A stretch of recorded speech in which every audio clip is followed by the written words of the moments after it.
Hello and welcome to Recharge Wrestling. We're here to plug you into the world of professional wrestling. I'm Fisher and I'm here with one of my co-hosts tonight, Inkini. Hey guys. First of all, just an apology for last week, no content coming out. It's our first pod in 2 weeks, which we've never done before. We've never missed a week before, but yeah, first one. Circumstances last week meant none of us could really record, and we didn't get around to doing it. So apologies for that for regular listeners. But we are back and back with a bang. Yeah. So we will talk about all the happenings in WWE this week. It will be a WWE only podcast. But let's just crack on with it. There's no real news of any significance this week, really. So let's just talk about the last week's programming and start with SmackDown. Anything you want to start with? I guess we start with Bray Wyatt, probably is the starting point. Yeah. He cut an interesting promo, basically saying that he's going to do bad things, and it was a lot more kind of unhinged, dark promo than his sort of.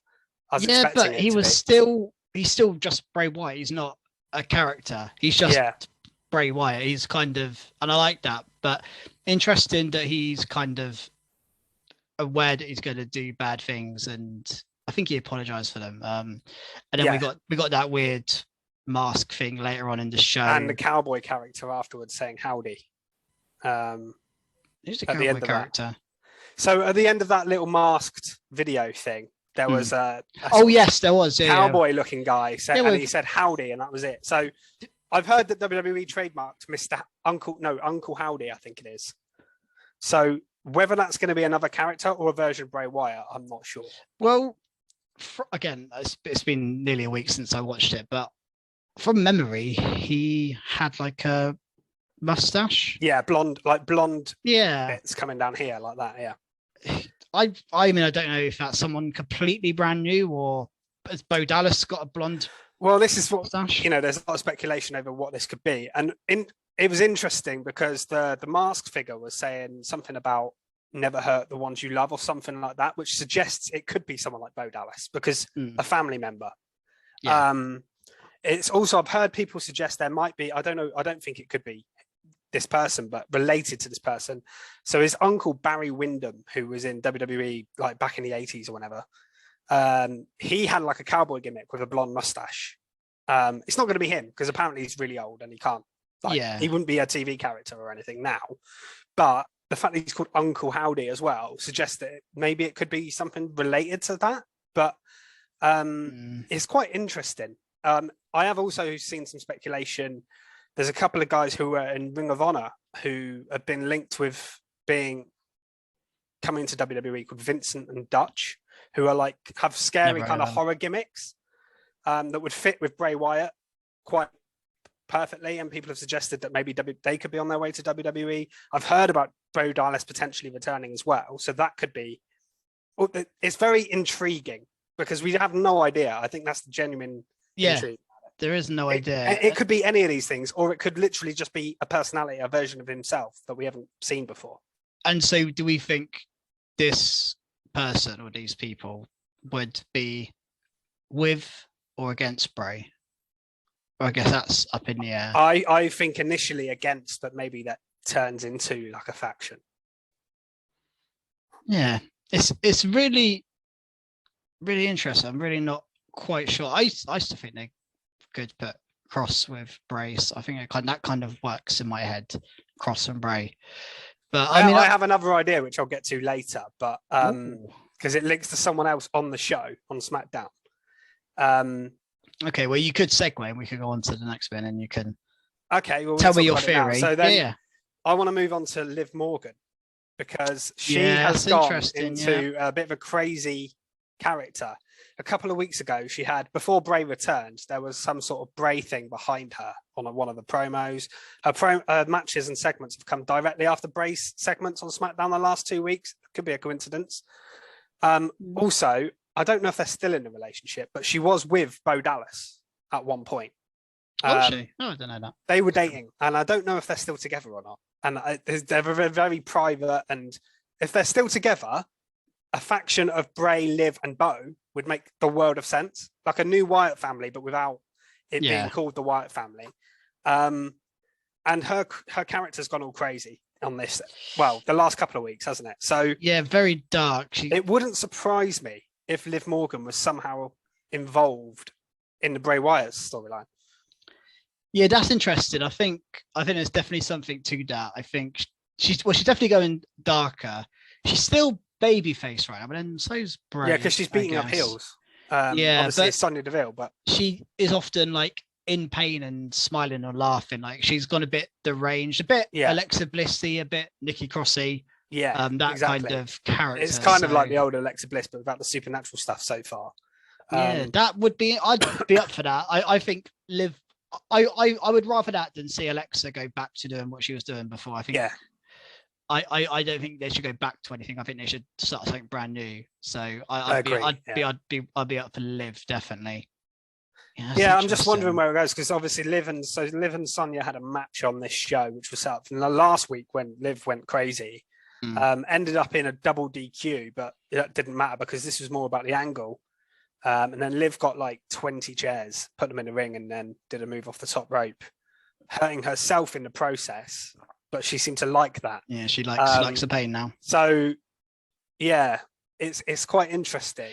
Whether these things could be completely unrelated, but Liv Morgan's character change is interesting either way. I think it is, and I think it's what Liv needs after losing the title. I think a complete character switch up to go in heel or whatever she does. If she says Facebook goes really dark, I just think it's so void of what she was before. I think it's needed. It does scream of Alexa Bliss. It feels like she's on the same career path as Alexa Bliss was before, losing the title. Well, actually, I don't know if she was champion just before the Bray stuff. But yeah, I think I'd like to see Liv with Bray. But it's just interesting that we are now 2 weeks since he returned, Bray. Yeah. And not a lot has happened yet. It's very slow moving. Almost feels like the AEW style of booking where they maybe do a big return. Bray Wyatt, though, they do a massive return and then just slow build. No, he's not in a storyline with any current roster member. He's not. No. He didn't interfere and help Karrion Kross. He's not jumped into anything straight away, which is just interesting. But there's so much intrigue with Bray Wyatt. They can go as slow as they want, and people are going to be interested. Exactly. I don't think you need to rush it with him because the matches aren't necessarily what you look forward to with Bray Wyatt. Anyway, it's more the character, the storylines developing.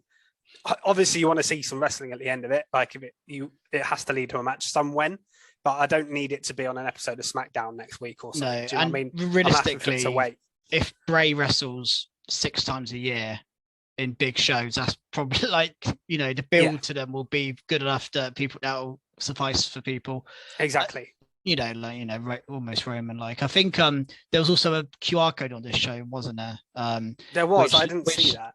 So it led. Oh, it was. I did. I didn't look at it myself, but I saw this online. Yeah, it led to a psychiatric report for Bray Wyatt. Yes, that was it. Which again, I like how these QR codes still go in, which is interesting because we all thought these QR codes was all for Bray Wyatt, but it's almost like they're not Bray Wyatt. They are this Uncle Howdy, whoever this cowboy figure is.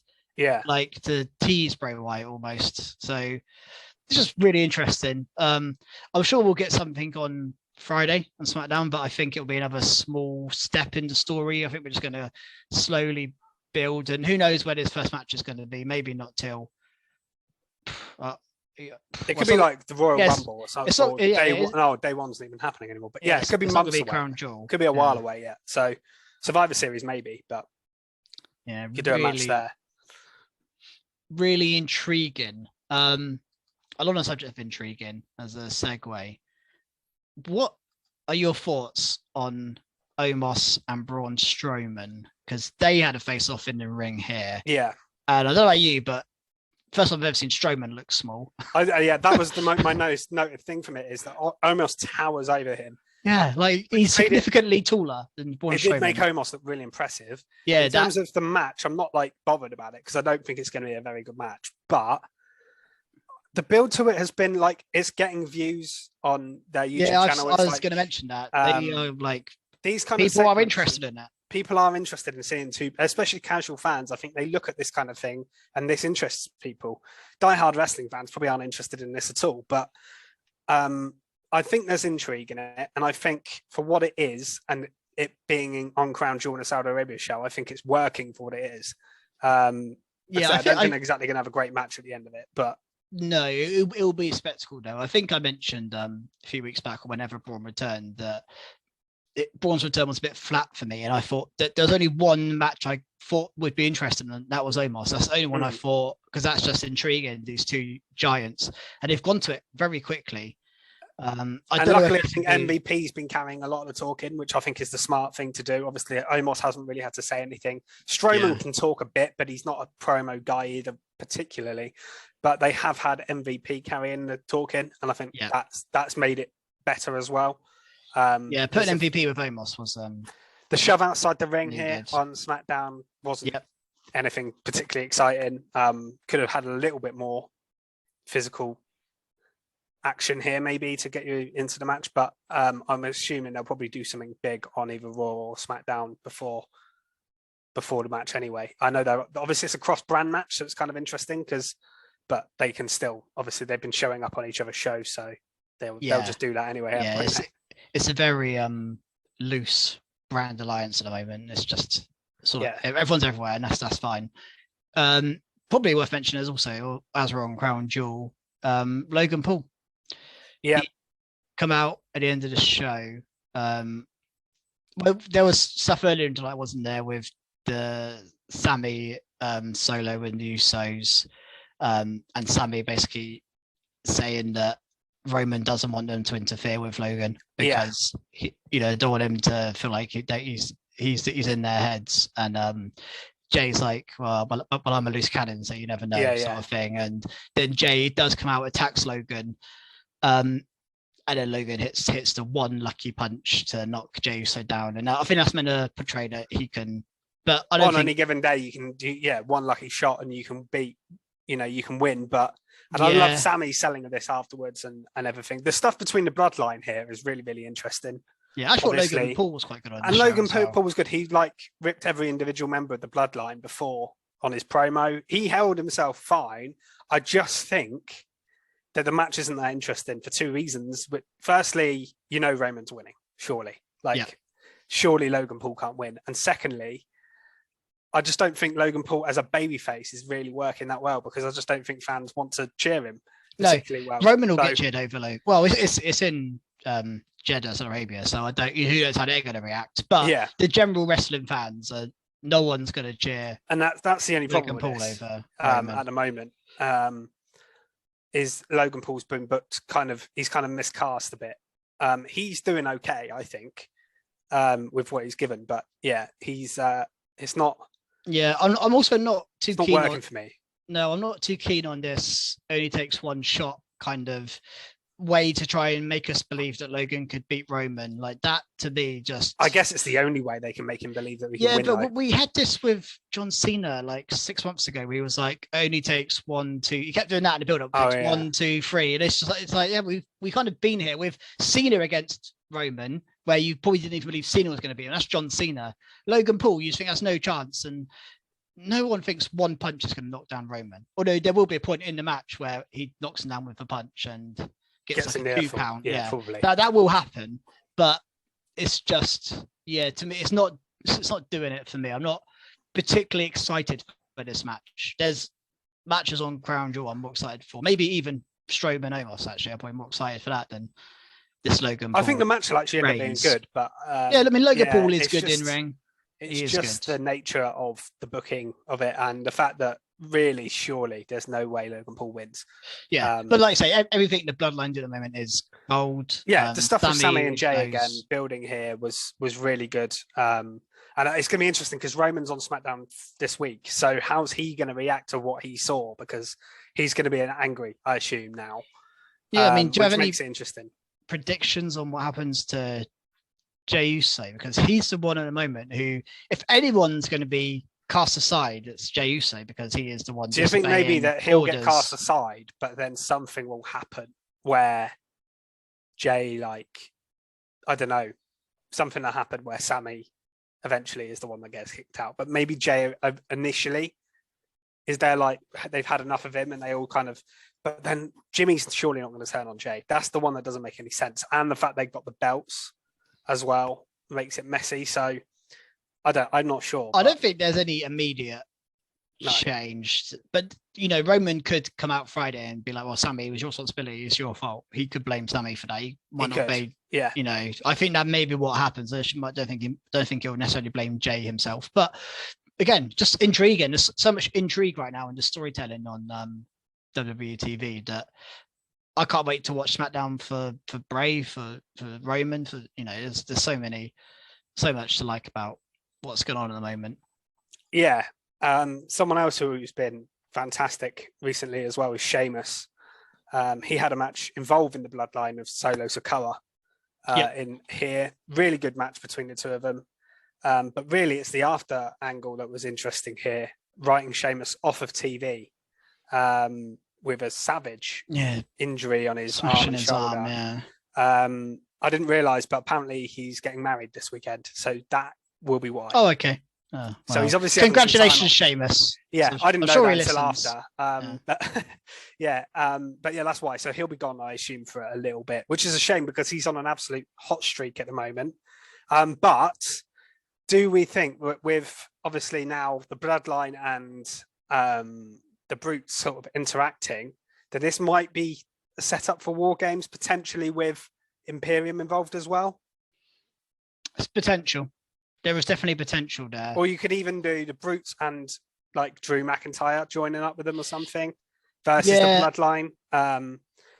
There's potential here for a War Games match, is what I'm thinking. Yeah, I think that may be so in the season. So I don't think we're going to see this play out. I think we do have Solo and Sammy versus Edge and Butch this week, actually. We do. So we'll see an angle. Maybe they write those off TV as well. Maybe we, maybe this, because I don't know when's Survivor Series. How soon is that? It's the end of November. Because now they've announced War Games. Everything that happens, this is War Games, this is War Games, and there are actually quite a few options. So we've got the OC and Judgment Day. There's a lot of options. Well, there's probably a couple of options, but there's a couple of things they can do. Or they could even do the route of like just two people feuding and they pick their own teams, like happens on Survivor Series sometimes. It may not even be a feud. I do think it'll be factions though. Yeah, actually, I think maybe they even said that in their press release of War Games, that it's going to be feud related or something. Yeah, they said it's going to be storyline, and I'll get to what I think might happen with the women as well when we talk about Raw. But yeah, I think there's potential for it here. Another win for Solo Sikoa, who a big win remains unbeaten. I think. Well, he lost in a multi-man match, but Drew won by DQ maybe because Cross. That match never actually finished though. He lost in a multi-man match for the Intercontinental title #1 contendership, but he didn't take the pin. But he hasn't been pinned. No. I don't think so. Being kept strong. I want to talk about Rey Mysterio because obviously we didn't record last week, and last week was a big development for Rey, and we had speculated previously how they prolong Dominic and Rey, because I think that's Mania worthy. But how do you prolong? Do you keep that going until May? Well, what they did was superb, because last week Rey came over and I think it was really smart way. And Triple H has called him across, and now we have Rey on SmackDown, #1 contender for the IC belt. Beat Ludwig Kaiser in a match on this show. In a match which is going to be interesting. I think Gunther and Rey are like that should be a great match. Opposites. That should be a great match. Yeah, that will. I don't know if that's announced for anything. Oh, it said 2 weeks' time, so I think it's the night before. Yeah, so I think it's the night before Crown Jewel. So they'll probably load that show because they'll have half of the people to be away in Saudi Arabia, but the people that aren't on Saudi Arabia will probably put on like not on pay-per-view quality card, but I can imagine there'll be 2 or 3 big matches on that show. Yeah, women's matches and stuff as well, probably. Do you think Rey's got a chance? No. No, I just don't see. I don't think Ray should be it's just to stop this Walter streak. It's another big name to cross off for Gunther, to cross off Sheamus and Ray. Like, he's beating legends now. Plus, he's not got any allies over on SmackDown, really. I mean, you could make that between now and then. Ricochet and Madcap Moss, probably. Yeah. But realistically, I don't think he's got anyone that's going to help him beat see off the Imperium guys and stuff. So yeah, but Mysterio and Kaiser was enjoyable, very good wrestling. Raided the old Eddie Guerrero trick as well on Gunther. Enjoyable stuff. Yeah, I'm looking forward to that match, definitely. Yeah, me too. And it's just a direction no one could have predicted as well. Yeah, exactly. I like it. There's only one other thing on SmackDown really to talk about. Yeah, it's a title match. Yeah. Well, actually, there's a couple, but this is the main one. Yeah, we've got the women's tag team titles, Raquel and Shotzi. Yep. Against Dakota and Io, and a retention. I mean, it's quite obvious. It was in the middle of the show. Yeah. You're not going to take the titles off Damage Control at this point. The match was fine. There's not too much to say about it. No, I think the tag division is a bit flat. It's so stale. So they did the tournament, and Triple H just walked into the same problems Vince had, where don't know how to book it. There's no teams. Yeah, Raquel and Shotzi aren't the team. But there's not enough. I'll get to the Raw Women's division in a minute, but I was happy to see someone else return, because they're using the same 4 or 5 women every week on Raw. I think on SmackDown they're rotating it a little bit better, but there's still not enough tag teams or people involved. Well, I think people like Aaliyah are injured. She's injured, yeah. I haven't seen Lacey Evans. I haven't seen obviously Alexa Bliss and Asuka have kind of been written off TV on Raw and things like that. See, if Dana Brooke could be being used. Like, there's a few people they can be using and they're not. She was on a main event this week, Dana Brooke. Yeah. She's still knocking about. They need to do something with that women's tag division, because otherwise it's just going to get very stale very quick. With Damage Control. And I like Damage Control, but then the feud on Raw is okay, but it's dragging on a little bit. But there's nothing for them on SmackDown. I would just, the word for them is stale. Right now, Damage Control are a bit stale. And it's a shame, because so excited for them to be teamed up. But I think they're a great team. I think the angle at the end of Raw could make something interesting because of what happened there. But we'll get to that in a minute. Yeah. What else did you have from SmackDown? Well, I was just going to talk about Ronda Rousey, because she did a very heelish promo and then offered an open challenge for this week, which will be interesting, because that could be someone new coming. Well, not new, but someone that's not used every week, hopefully. Challenge her on SmackDown. I hope it's not Charlotte Flair or something, because we've seen that match a lot. But so I've got a prediction. I don't know if you have. I haven't. No. I think this might be where we see Shayna Baszler. That would make sense. We haven't seen her for a few weeks. No. And I think Shayna might come out and she's like, "Well, you want me to be more badass?" And maybe we see a face Shayna. I can't really imagine that, but Ronda's definitely turned heel because she was having to go. Yeah, maybe we don't get like a proper match. Like, Shayna comes out, she says, "I'm going to do an open challenge," and then she's like, I'm not fighting you. Whoever it is challenges.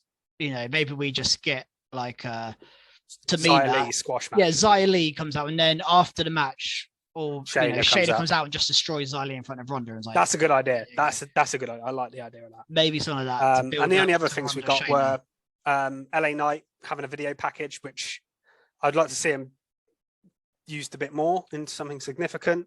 I want to see him cut a proper promo on someone. I want to see him get stuck in his teeth into a feud and let him cut a promo on like Ricochet or Madcap Moss. Maybe Madcap Moss, LA Knight would be a good first feud for him or something. I want to see him get stuck into something. But yeah, because he's such a good talker, and especially when he's going at someone, he's really good, because he's just got the gift of the gab, hasn't he?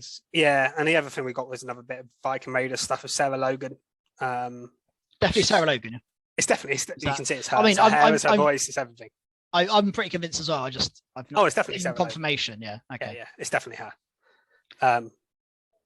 That's it, I think, from SmackDown. Back. Raw. And we'll probably... actually, there is one more little thing. Oh, I just want to mention. Hit Row and Legado did little promos on each other. But B-Fab said she had a plan this week for a mystery partner. Yeah. I've seen some speculation, like it could be like a Carmelo Hayes or someone, but I think that'd be a bit of a waste of a call-up for him. But it wouldn't be the least surprising thing, would it? Yeah. But I'm just intrigued. I think it might be someone we haven't. I don't necessarily think it'll be someone on the roster. I think it could be a call up or someone returning or. We didn't see Carmelo this week on NXT. No, after. But yeah, it's that's quite intriguing. I wonder who that's going to be. Yeah, that's Friday as well. So actually, it's quite an intriguing SmackDown. Yeah, there's quite a lot to look forward to there. Yeah, they've set a good show up. Let's move on to Raw. Yeah, well, do you want to go ahead? Because you mentioned the main event, that probably the biggest talking point from Raw, the Raw Women's Division. Yeah. We got a return, and that's already been mentioned on the show. But yeah, so Bayley versus Bianca Belair, which I was kind of like, okay, we're doing this again, are we? That's fine. It was weird to have a non-title match on a show for a 2 Yeah, and this feud, the problem is they're not they're doing what Vince used to do, where when they were in a feud with each other, they're just wrestling each other on the show. You could have Damage Control or Belair pick up some wins against lower card talent, then have Damage Control attack them afterwards. But Damage Control have been involved with Candice, which also happened on this show. Yeah, they have had Candice, that, but it feels related to this feud almost too directly. But I thought the match was good to start with. That's what I will say. It's not going to be bad, really. They gave it time. It was Bayley and Belair. There's some good stuff outside. The powerbomb on the announce table and stuff. But the match ended with so outside the ref was about to send Damage Control to the back, and then all of a sudden you saw this woman just dive onto everybody, and I thought it looked like Nikki Cross, but she was dressed so differently I wasn't 100% sure it was her. And then she basically attacked everybody. After she rolled Bayley on top of Belair first to get to the win. So Bayley won, but then attacked both sets of teams, which I thought was interesting. So I thought she was just going to attack Belair, but I have a bit of a theory. And again, I'm interested because I've got nothing on this in terms of I don't know where it's going. I think if she's attacked both things, that makes me think she's going to be involved in this. And we've talked about the women's war games, and they could do a triple threat of teams. I talked about it on the men's with Imperium, Bloodline, and I was assuming it was going to be Team Belair versus Team Damage Control, but then you'd have to put another member in Damage Control, and I just think that wouldn't really work. But you could do Damage Control versus Belair and like Asuka and Bliss or Candice versus Nikki Cross and whoever she is going to be in a faction with, which I've heard some people suggest online, which would be a really good idea. Is that just speculation, the faction? This is just speculation. I haven't heard anything about a faction. This is just speculation, but why her on her own doing this? She doesn't feel like Damage Control will just take her out next week. But I think you can bring Doudrop back with her, but more serious, and then bring in Alba Fire and have 3 Scottish woman faction. That would be a good faction, actually. Yeah, and obviously, Kaylee Ray and Doudrop have loads of history. It's just I've just saw an idea. That as an idea. Yeah, I love the idea of it and having 3 women's factions go at it. Yeah, I'd be well up for that. I did think I was like, well, there is the Doudrop thing, but I didn't even consider Alba. Well, Alba, she wasn't on NXT this week even. She lost. And I couldn't believe she lost her. I really thought she was beating Mandy Rose. Same there. And she lost. So I was like, well, what does Alba Fire do now? And then I was thinking, well, call up, surely. There's no point in keeping her in NXT. Yeah, she's ready. And if she's going to call her up, this would be a good angle to call her up in. But that's just wild speculation. But I just think Nikki Cross doing that on her own. I would love that, actually. That is. But what did you actually make of the Nikki Cross transformation? Because I love the fact that she isn't Nikki ASH. It is. I mean, Triple H is doing this a lot, where he's putting people back to how we had them before, and he's kind of reversed all the stuff Vince did. We're seeing it with like small things like name changes with Theory and Ciampa, but like he's really just gone back to what he had before. And this is something that I don't think anyone loved Nikki ASH. I think people liked it at first because she won Money in the Bank. Yeah, but then it went too far, I think. Yeah, and it got stale very quickly as well. As a heel, especially, I think it just doesn't work as a heel. That gimmick. So I think this was a needed change, and one that I think we saw this come in 5-6 weeks ago when she threw her mask off and was arguing with Doudrop in the background, and there's a lot of stuff happening that like subtle stuff happening that we all picked up on. So this isn't a surprise, and this is exactly what needed to happen. Maybe a bit surprised that she's come in here to attack both. And that's why I think there's got to be more people involved, because what's the point in involving her in this storyline and attacking both? If she just attacked Damage Control or just attacked Belair, I'd think, okay, so they're setting up Nikki and Damage Control versus Bliss, Belair, Asuka, and Candice. Yeah. But the fact she attacked both makes me think there could be more to it. Yeah, you may be right, but I think I was left with I did see some people this. Suggest as well that maybe Sanity are coming back, but I don't think that'll be happening. I don't think that'll happen, because you could bring Killian Dane and Eric Young back in, but I just don't see. Isn't Eric Young like a champion on Impact? I think he was, but I know a while ago. I'm not sure anymore. I think he's quite a big player in Impact again. But you know, I don't. I've seen people speculate that as well. I don't think that's going to happen. I think it's more likely to be a woman faction with like. I would, and we also will have another tag team then as well if they do that. Yeah, like that makes more sense to me. Piper Niven tag team or something. Yeah, that would make more sense. But I was very happy to see her. The only thing I just thought the commentators were a bit funny when they were like, "It's Nikki," and they couldn't say Cross for some reason. They were like, Graves did say it in the end, I think. No, he did, but like we all knew when he was saying, "Oh, it's Nikki." I was like, we all know it's Nikki Cross. Just say Nikki. Like he obviously couldn't say it. But I think he was like waiting to get clearance in his headset to say Nikki Cross. But yeah. I've not been a fan. I've just a side note. I've not really been a massive fan of the commentary anymore. I don't think it's working that well. I don't mind Kevin Patrick. I just think it's lacking something a little bit at the moment. It's not terrible, but it's just not got that extra bit of personality that it needs. I'm not too keen on Booker T's NXT runs. Early days, I know, but I've not enjoyed that particularly. I've not been bothered with Raws or SmackDowns, but anyway, that's a side note. But yeah, good to see her back, and good to see her back as Nikki Cross, and intrigued to see. Now I'm actually more intrigued. I haven't spoken to you because I didn't even consider the women's faction or Alba Fire or anything. I was thinking is there's to be more people involved, and when some people suggested Alba Fire and Doudrop, I was like, that makes perfect sense. Yeah, that would be. And then I saw Sanity, and I was like, that doesn't make any sense to me. Because I just don't think, what would they add to this? Like, if she's going after the women, they'll just be stood there. Like, I don't know, unless she doesn't add up really. But no, the other thing does. Yeah, no, that makes complete sense. We also, you mentioned commentary. There's a little segue there because the last 2 weeks we've had JBL join commentary, and I've actually quite enjoyed him getting involved and bigging up Corbin from the commentary booth. But he gets real heat, doesn't he? And he's just very old style gimmick. Yeah, a very good person to put with Baron Corbin. Like a very good pairing as a manager, and nice to see. And obviously, Krusty's not here. If he was here, he'd be probably talking about how great Baron Corbin is. It's nice to see Baron Corbin back, winning matches. Were you surprised he beat Johnny Gargano though? No, I wasn't, purely because this iteration of Corbin I felt like is gonna get pushed. I'm not necessarily pleased about him beating Johnny Gargano, because I think Johnny Gargano's lost a couple of times recently. It definitely consolidates Gargano as a mid-carder, not a top tier guy, doesn't it? Certainly makes sure. I will say though, Gargano was all over this show. I swear he was so superb actually. He had so much screen time with the Miz. He had screen time with JBL and Corbin. He was everywhere. Yeah, honestly. I did enjoy him backstage having a little back and forth with JBL. So in that sense, it was a good night for him in that way.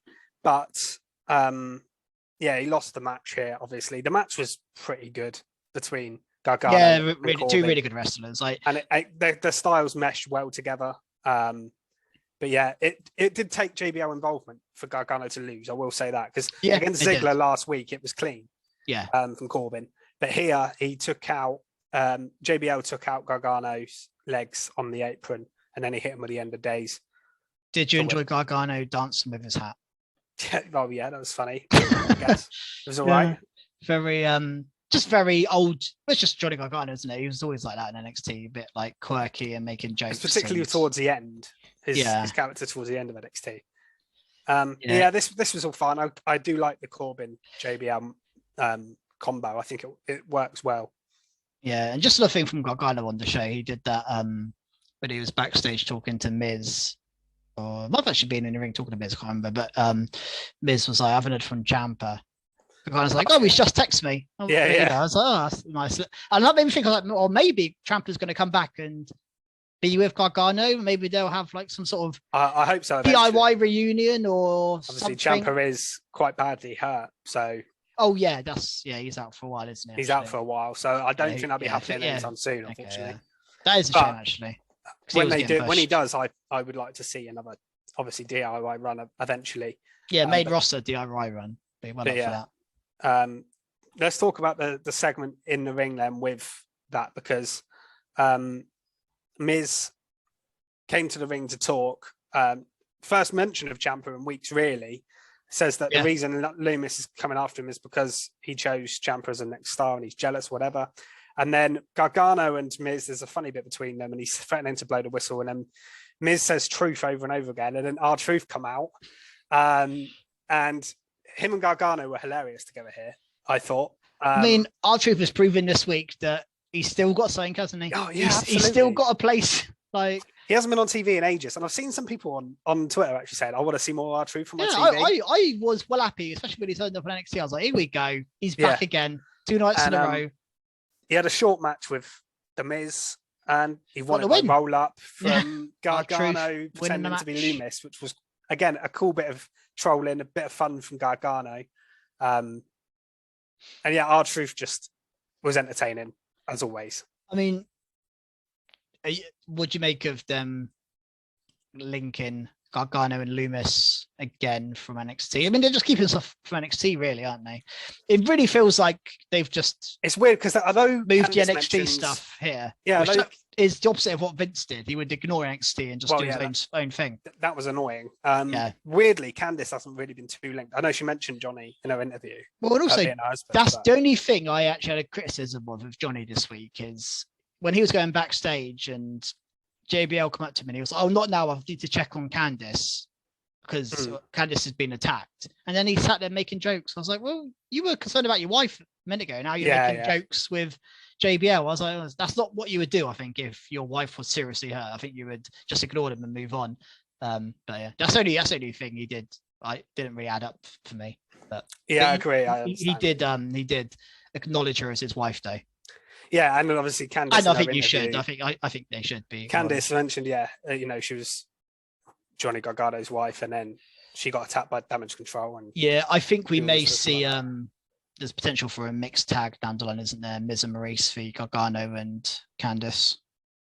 Yeah, there's potential for that. Yeah, absolutely. That's what I was thinking when Gargano getting involved with the Miz. I think we might see that down the line.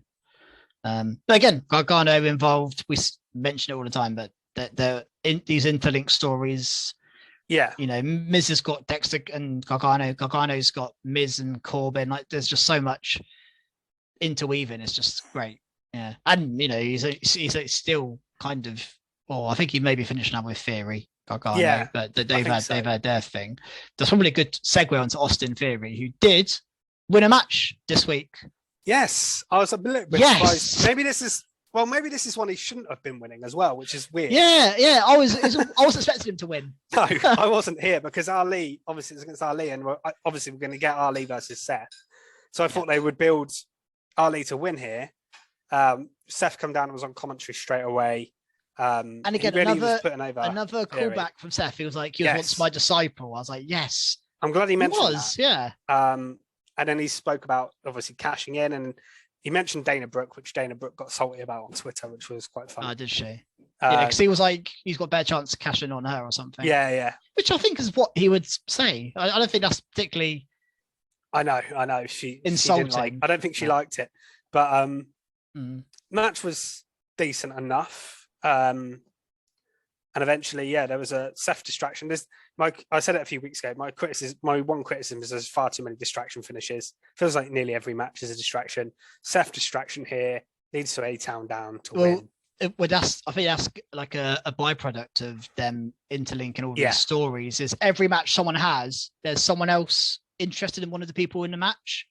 So like rather than Vince's booking of everyone fighting the same people, there's a lot of different matches. Like, you know, we saw Gargano and Corbin, Ali and Theory, like some different matches we haven't seen before, but there's always someone else interested in someone else in the match, and it's always going to end with distraction and just protect. And again, on its own, this is a fine because I think you should protect Ali, and I think actually Theory winning isn't a bad decision. But if you want Ali to seem credible against Rollins, you have to protect Ali. You can't have him lose clean to Theory. No, of course. And I mean, again, I don't know if when Ali and Seth is announced for, if it I think hasn't been announced yet. Maybe that could be a crown jewel match. Yeah, I think that will be. Room on the card for it. Yeah, I think that could be a really interesting match.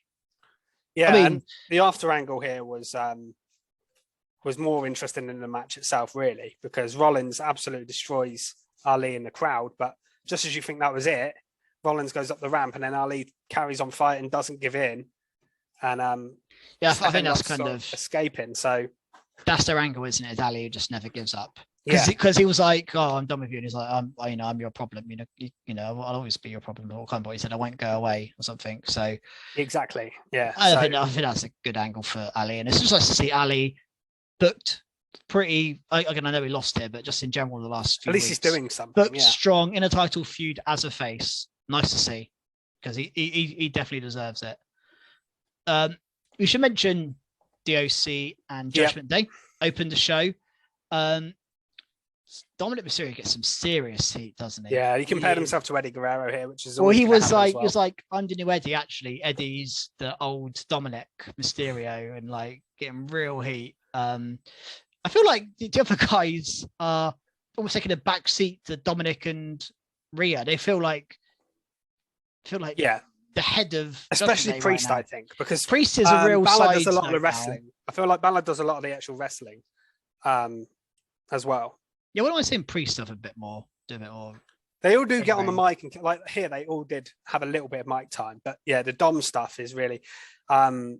What was funny was when AJ comes out and he goes, "You're not the new Eddie Guerrero. You're the new Chin Man, James Ellsworth." Random James Ellsworth dig. James Ellsworth tweeted about that. He thought it was funny, I think. But yeah, he got. He probably enjoys the I don't think he's going to be insulted by it. He's not relevant. He knows what he is. He knows what he is. Yeah, exactly. He got a better career than he got a WWE imagine. title match once. Yeah. So and he won a ladies' Money in the Bank ladder match. Yeah. But this led to Finn Balor against Carl Anderson in a singles match. Yeah, and they obviously had a really solid in-ring match. Well, and also these two know each other so well. The chemistry absolutely. Hang on. Yeah. I think we might actually get Gallows Priest next week. Actually, I think that might be because I think they're just doing these. So I think maybe because I think we got AJ Dominic last week. Yeah. We'll probably get that next week. I think Gallows and Priest are the two big guys. Really, the star of this whole thing again was Rhea Ripley, which I love. That they're making Rhea stand we have to talk about the slam. Actually, top mark. Rhea Ripley slamming Luke Gallows. That was phenomenal. Yeah. God, like we've seen her do some moves on some smaller guys, but Luke Gallows is a big guy. And she had just body slammed him with ease. Yeah, so impressive. That was great, and the crowd really reacted to it. She also then low blowed Carl Anderson, which allowed Balor to get the win. So she affected the match as well, and she does feel like the start of Judgment Day. Yes, which is great because normally in the women in a faction normally feel like the valets or kind of irrelevant, just sometimes like a mouthpiece like a Selena. Yeah, but she feels like the badass of the group, which is awesome. Yeah, and then so this led then to a backstage of them like in the doctor's room, or whatever, and then Luke Gallows is like, "Oh, I'll go and sort out Rhea," and then he comes back pretending to be like, that was a bit silly, but it's kind of their humor, isn't it? It's fine. And then I can't remember which one of them said it. Maybe AJ was like, "Oh yeah, I've got a plan for Rhea." Yeah. Any ideas? I think Charlotte Flair's a good shout for this. Yeah, was it Krusty who sent that to us? Krusty did, yeah. I've seen people saying online as well that she'd actually fit in well here because she's not in the title picture then. Yeah, and as a face, completely different with like quite a cool group. That would be a different. And her and Rhea have a history and unfinished business almost. So yeah, and that would be a genuine counter. Like if you bring in someone like, I don't know, Carmella, for example, I wouldn't think, that's even the odds. Do you know what I mean? It's not really made much difference. But Charlotte, obviously, being a top woman, and again, it's intrigue. It's a bit like the Hit Row one. Interesting who they're going to bring in the next week. So yeah, I'm intrigued in that to bring someone else again into the story, and finally someone for Rhea to wrestle as well, because she's not. She had one match on NXT last week. Other than that, she hasn't wrestled in. I think it's like nearly 200 days. Yeah, I actually thought she might have been like injured or something, but she was originally. She got concussion. She was. Of course, because she had to go out of that Bianca match. Yeah, and she hasn't really been cleared until recently, I think. But to have a match, but I will say there's not many scenarios where I'd be excited to see Charlotte Flair back, but this is one I'd actually be quite I think as excited. long as she's away from the title scene, it's fine. If she came out and challenged Ronda, I'd be like, for fuck's sake. Or if she'd have attacked Bayley and Bianca would be like, oh god, here we go. I think in this angle, she's probably perfect. The only other person it could be, of course, is Beth Phoenix, because of Rhea attacking her. They might contact Beth, and it could be her. But without Edge doing it, I don't think it makes much sense. No, I don't think Beth makes sense now without Edge. Yeah. No. Got a couple more matches on the show. Yeah. Elias beat Chad Gable. His first match in a year and a half, although it's not, because he was Ezekiel. But they didn't, they were talking about his brother, so that's still a thing. Yeah, I mean, this match, nothing particularly to write home about. It's just, I thought it was pretty solid, actually. Yeah, it was fine. Going to be with Chad Gable, just your kind of, standard run-of-the-mill Raw match. Yeah. But I guess the question is, what do you make of Elias and Riddle as like a did you see the subtle the segment before the match backstage where Riddle was like playing his bongos and his chatting? Elias started to swing his guitar back. Oh, I didn't notice that, but Elias. And then you heard Chad Gable go shoosh and walk in. But just before, if you watch a clip, I saw a clip back of it yesterday. Just before Chad Gable comes in, he starts lifting his guitar back like he's going to hit him with it. So I think it's turning heel, and it's going to be Elias and Riddle in a feud. Okay. Yeah, I don't think they're going to keep them together like they did with Orton. I don't think they're going down that route. But also, it's interesting that Riddle's just come off this really serious feud. Now he's gone back to jokey, scooter, bongo playing. It shows his versatility in a way. Yeah, I just wouldn't mind seeing him be serious a bit more for a bit longer. It would have been nice, but short-lived serious run. But then he could get serious with Elias once he turns on him. He probably will get serious. This does feel like a comedy feud, though. It feels like the comedy section of the show right now. Elias isn't a particularly serious character. I do love it. I do like him a lot. But he has a place, doesn't he, Elias? Yeah. And I think he's pretty solid in the ring. Yeah, well. I think he's he could have a good match with member of a roster. I'd have him on my roster, Elias. Yeah. If I was in charge of Raw, definitely. Omos beat 4 random people. Yeah, normally it's 2. He beat up 4. Yeah, 4 it looks impressive enough. Yeah. There wasn't a lot else. And there's like a video package for Brock and Lashley. That was about it for them. Which is set for Crown Jewel, which I'm buzzing for. But I can't wait for that. That will be great. That's my highlight of Crown Jewel. Anything else, or should we move on to NXT? I think that's it. Yeah, let's move on to NXT. Okay, we had 2 tag team title matches on the show. Yep. Opened with Kaden and Katana v Nikita Lyons and Zoe Stark. Yeah. What did you make of the false finish here? Because we had new champions for a few seconds. Yeah, it was a bit messy. I was confused what was going on because I wasn't sure if the tag was a mess up. Well, yeah, I was like, well, she's not legal. I was like, there's definitely a tag. She's not legal. Noticed it. Yeah, I noticed it. But commentary didn't really do anything about her, so I wasn't sure if it was meant to be part of the story. Obviously, and for them to ring the bell and play the music, I was like, oh, they've done it. Yeah, it was a bit confusing. But I will say I thought this match was really good. It was very good. I think I've ever given credit to this person in my life, but Kaden Carter was so good here in this match. Never given her credit ever. I don't think I've ever mentioned her name before, other than I've given her credit. I've given her in passing. But Kaden Carter is the best I've ever seen Kaden Carter in this match. And in all fairness, actually, I think 3 of them. I thought Nikita Lyons was all right, but I thought the other 3 in particular really good. Really, I thought this match was excellent. The booking was a bit all over the place, but the crowd got really excited and into it. So yeah, and also you knew once that false finish it was going to end in a tension. What it obviously does is sets up another match, and they had an angry promo later on, Zoe and Nikita. Do you think this is going to just end up leading to Nikita v Zoe? No, I'm not sure. I think they might still win the tag titles. Okay. But I actually thought this might just lead to because there's not many other teams for them to feud with.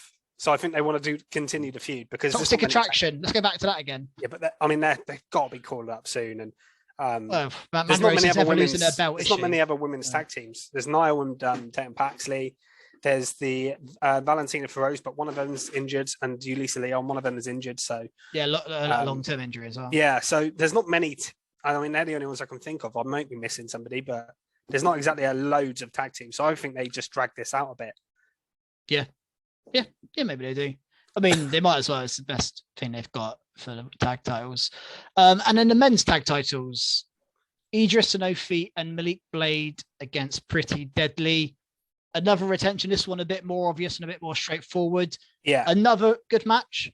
I thought Blade and Anofe were. Yeah, I think I mentioned Anofe. This is probably the best they've ever. I thought they've looked good previously, but here I thought they looked amazing. I thought Malik Blade's dive to the outside from the turnbuckle was really impressive. Yeah. I think Idris Sanofi in particular is a standout. I think he could be a good single star. I think he's got the charisma. Yeah. In the same way, like, in Street Profits, Montez Ford stands out. He's got that about him. Whereas Blade's good, but the charisma of Anofe stands out. I think it's similar here. Yeah. And also, Pretty Deadly may be my favourite thing in NXT right now. I absolutely love them. So good. I think they do. I think a lot of people don't get them, but they are so good in ring as well. Like, it's not like their characters are funny and they make me laugh, but their like in ring work is incredible. They're just best. I can see why they like them a lot. Yeah, Shawn Michaels seems to love them. So yeah, I'm not surprised. They are really impressive. But yeah, a retention, another good match. And actually, whilst we're on the tag team scene, we had the Creed brothers get attacked by Indus Sher. Yes, so Sangha and Via. I like this version of Indus Sher. We wanted this, didn't we? Sangha was a bit hesitant, wasn't he? Yes, and I like the fact that Sangha was, because Sanga's been a nice gentle. His character's basically a gentleman in NXT. Yeah, isn't he? He's nice to all the girls, and he's not. Yeah. He's a nice guy. But here he got really aggressive, and but it was on Veer's orders almost. Yeah, so Veer's like the leader, which is probably about right. But yeah, I think it's such a clever move to just move Veer back down to NXT, and I think Sanga's been calling out for like a big, beefy tag team for a while. Yeah, a bit AOP, aren't they? Yeah, and I think they're both actually good as well. They are both good. I think Sanga's really impressed me, and Veer's been on the main roster, so he's not bad for NXT. He's pretty good. So I think this is a really smart move, and then feuding with the Creed brothers could be really good as well. And it keeps the Creed brothers away from the titles. Yeah, the Creed's obviously got. Brutus was meant to face Damon Kemp here. He said he wasn't cleared. Yeah, so he's still got that lingering as well with Kemp. Yeah, I'm not quite sure where that leads, unless we bring in Kemp's brother. Yeah, and obviously Roddy might come back at some point and get involved in this. I don't know. Yeah, do we have any idea? I have no idea what's going on with Roddy. They do mention him though. I think they mentioned him again this week. Yeah, they do mention him. So it's not like they've completely. Well, he was on TV a couple of weeks ago, wasn't he? And nice to see Ivy Nile still knocking about with him. Nice to see that. That's just. But yeah, interesting times in the tag division. Don't know who Pretty Deadly's next challengers are, because it's not the Creeds or Indus Sher. And no, unless that's like a number one. Maiden and Ophie, Briggs and Jensen feel like they've already done that. I don't really know. No, I'm not sure. Gallus are in prison, so who knows? Shall we talk about Schism? Because this was the thing on this show. I was looking, don't know why, because I'm not a fan of the Schism gimmick. I've criticised it a lot in the past. But I was looking forward to this reveal because I was so intrigued. And I've speculated before. I thought it was going to be Isla Dawn. Yeah, I actually saw a picture on. I was going to say from James Drake. Yes, of Drake or whatever their new names are, Jagger Reed and Rip Fowler with. And then I knew it wasn't Isla Dawn because that's too much of a giveaway. Yeah, If there was like on the day. I just didn't know if anyone would know Isla Dawn from America. So even with that picture, it may still be a surprise because no one knows who Isla Dawn is. I just thought if he's tweeting that out, there's no way he's tweeting that out on the day where they get revealed. Do you think it could have been Nikki? Oh, obviously it couldn't because of last night. But I thought Nikki Cross was potential, like if she might have gone mad. But then obviously she appeared last night before. Yeah, I thought it was going to be someone from NXT UK potentially. I did not expect to be who it was, which was Ava Raine, the daughter of The Rock, which is crazy to me that they put her. I mean, it's kind of good in a way because it gives her a completely different identity. It's not hi, I'm The Rock's daughter, which was what Charlotte Flair gets criticized for a lot when she first came in. I actually think it's a better call to introduce her like this than introduce her as The Rock's daughter. Yeah. Or try and push her too hard too soon. But you know, a lot of people say this faction's the worst faction in wrestling, particularly in NXT and definitely in WWE or whatever. So does that help her? Or does she and her presence and her name bring this faction up and get them over a little bit? Because she did get a big reaction. Yeah, I think the faction has potential. I think Gacy is a good talker, even if he talks a lot. Zach Gibson's a fantastic talker. Yeah, and Gibson and Drake are a very good tag team, one of the best they've got in NXT. As a tag team, I know they're a bit weird at the moment, but it's like not the worst faction in the world. Like I don't think it's that bad. I think it's a fine. It's more the gimmicks, just a bit. Yeah, just interested to see how she does in it. Again, I thought her promo was okay. I thought her promo was okay. She's not her dad now, but it should be good. Imagine having Rock as your dad and not being good at talking. Like he's like best ever potentially. So yeah, but yeah. Very big shoes. Get attention on that group. She looks badass. Like in that group, she fits it. Yeah. I think it's interesting. I really wasn't expecting that. I don't think anybody was, because people were stunned by it. You know, both in the crowd and online. I think nobody was expecting that. But yeah, awesome in a way. But I'm intrigued to see what they do with it, and hopefully she's good in the ring because I've not seen anything about her wrestling. Yeah, I've got no idea. Hopefully she's good. I'm sure she will be. You got another female return. Well, you know, emergence. We had Indy Hartwell v Sol Ruka. Just a straightforward match, really. Indy Hartwell got a win, but I will just before I get onto the return, another like standard move to finish the match. Yeah, I think it was last week before. Indy Hartwell did like a suplex off the top rope and got a free count off it. She was a little bit heelish before the match as well. Yeah, she has been, and this one was just like a clothesline to the back of her head.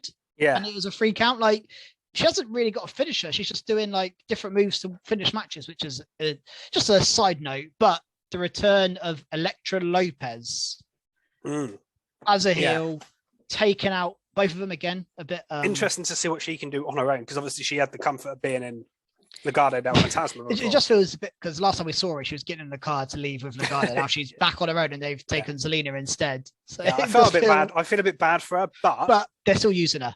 And I was thinking this might give her the opportunity to shine on her own rather than be in that group where she was kind of just never going to wrestle, just stand on the side. Doesn't really talk much because Santos is better than her. This is maybe the best she's looked at. I thought she looked really cool here. I was quite intrigued by her. I actually think it might be a move that helps everyone, because I think it helps them get over on the main roster because Zelina Vega is a recognizable face and is really and a better talker. So that helps Legado get over. And now she has a chance on her own to succeed rather than be in the background. So this might actually be a win-win for everyone long term, I think. Yeah. And Elektra is decent enough, I think. Yeah, I've got a problem with Elektra Lopez. So, yeah. Then we had some, we'll probably leave the main event till the end, but we had some main roster stars come down. One was actually kind of a hangover from Halloween Havoc. Yep. Shotzi against Lash Legend. What did you make of this? I know you're not the biggest Lash Legend fan in the world. I don't like Lash Legend really. But I do like Shotzi. This wasn't a great match. Okay, Quincy Elliott was there distracting. Yeah. Shotzi wins clean, and that's that really. Yeah. I mean, it was a bit pointless. just to take up some TV time. It's just to get Shotzi on the show, to keep her on there, which is fine. But yeah, I don't really think anything of Lash Legend. So no. What do you think of R-Truth?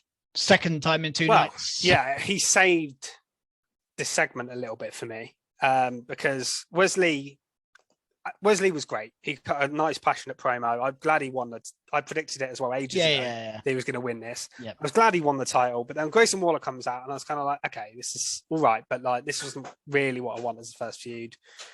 Then Truth comes out and starts taking the mick out of his British accent, even though it's thought he was hosting Halloween Havoc. And then a match is set up because Waller goes to attack Truth, misses, they take him out, and then Truth. Yeah, so a match challenge was made, and they're fighting next week. So more R-Truth. Yeah, we can't get enough of it at the moment, can we? He's everywhere. And I actually don't mind Waller as Wesley's first opponent. It's okay, but yeah, it just wasn't. I don't know who I was expecting, but it's just like if you want Wesley to be a really big babyface, which they clearly do, they're going down this route of from nothing to champion. Then the biggest hill you can find, Grayson Waller's probably that, because again, we've seen Carmelo, but Carmelo's quite cool for a heel, whereas Waller's just an idiot. Yeah, he's just a dick. And then who knows where Apollo goes now after their And I actually thought he had a point, Waller, because he was like, I didn't actually lose the match. Well, we can get to Apollo if you want, because he did have a promo here, and it sounded like he said he was going to talk to Bron Breakker next week because Bron's back. So maybe Apollo is going to go for the NXT title, which was the whole point of him coming down.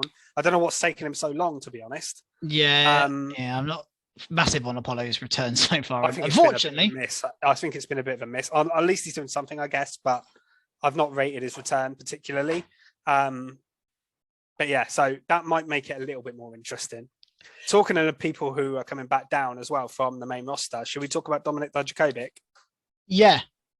He there was a burning mask. Yeah, and he mentioned retributions, and he's like, "This isn't about retribution. This is about." And he said, "Feast your eyes" as well, which is his did he say "feast your eyes"? Yeah. Yeah. And I know it's definitely him because Shawn Michaels even mentioned on after Halloween Havoc and the press conference, he even said Dominik Dijakovic coming back down to work in NXT. I'm really excited about it. Blah blah blah. That's a no-brainer. He's never going to anything on the main roster. Yeah, so he was great. I mean, his matches with Keith Lee before in NXT were great. This is another Vince reversal from I think Shawn Michaels, isn't it?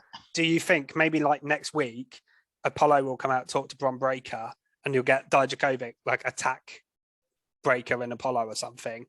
And be like, I want the NXT title. Yeah, that would be. I'd like that. And then you can do Dijakovic v Breakker like fairly soon. You can maybe have him be Apollo in the number one contenders match. You know what?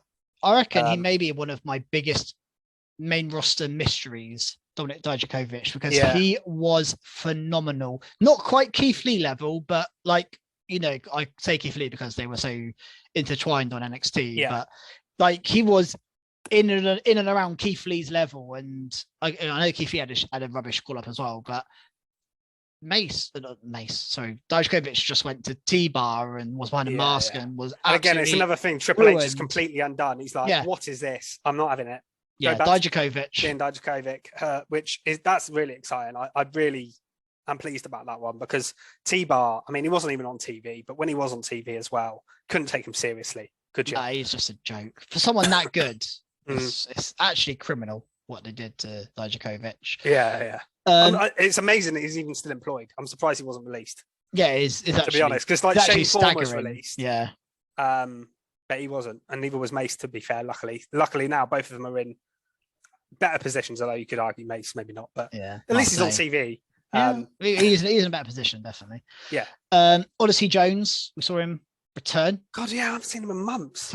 He had an injury.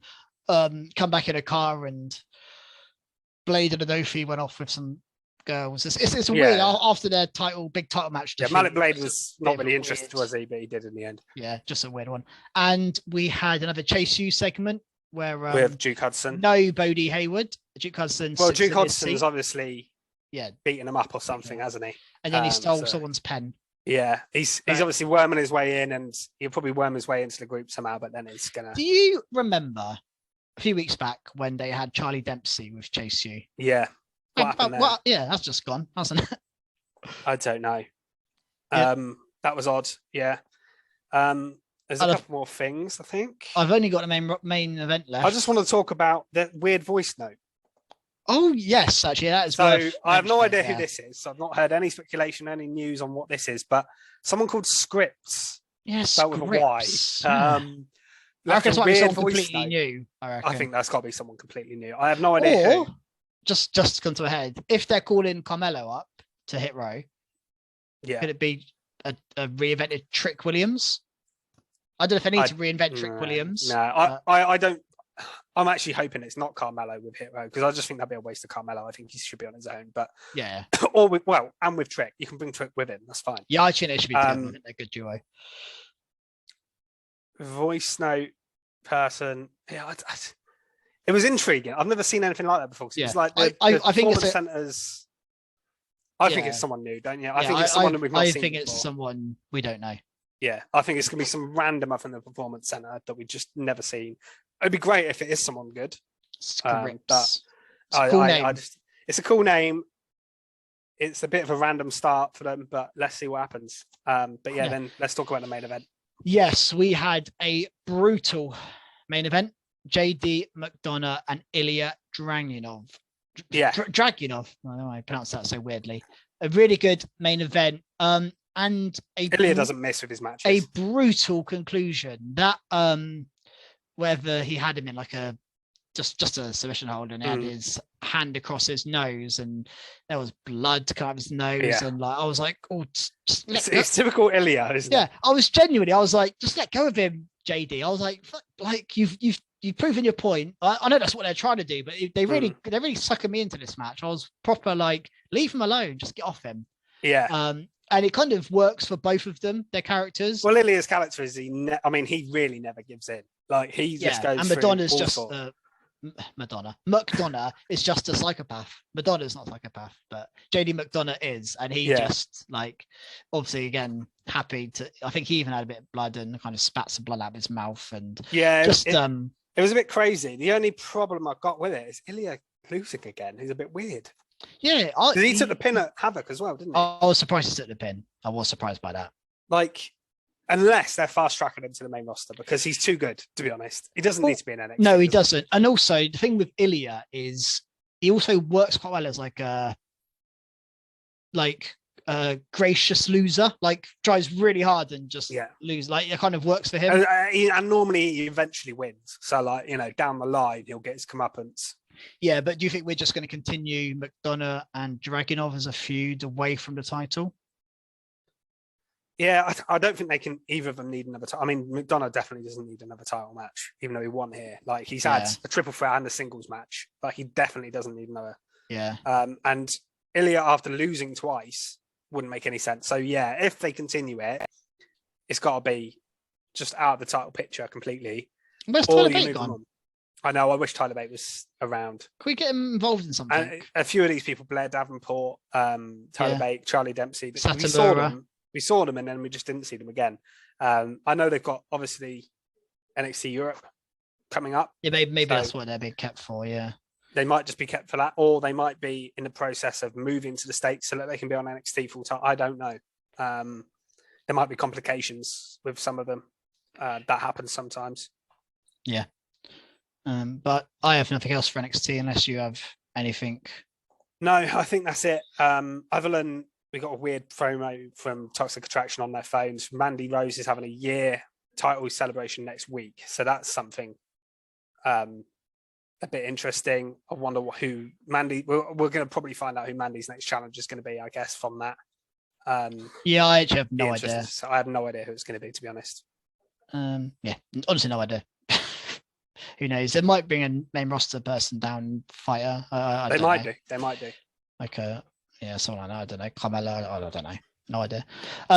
Cool. That's it for this week. Fairly standard. We're still decent talking points. A few returns and debuts and intrigue and stuff going on. And I think actually this next week of wrestling is very intriguing. I think they've set up a good Raw and SmackDown.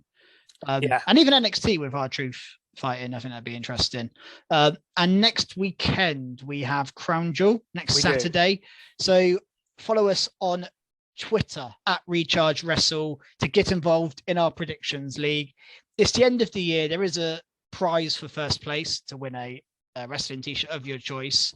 If you've not predicted before, just get involved. It's a lot of fun. Just you can warm up and practice for next year. Exactly, we'll be continuing next year, so there'll be prizes next year as well. So, but it's just good to get involved. It's a lot of fun. We have a little community who all get involved. So follow us on Twitter, and if you're not watching this on YouTube, follow us, like, subscribe, comment.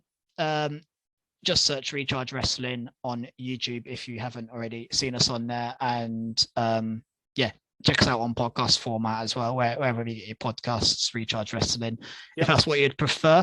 Hopefully next week we're back full strength with the 3-man pod. Hopefully.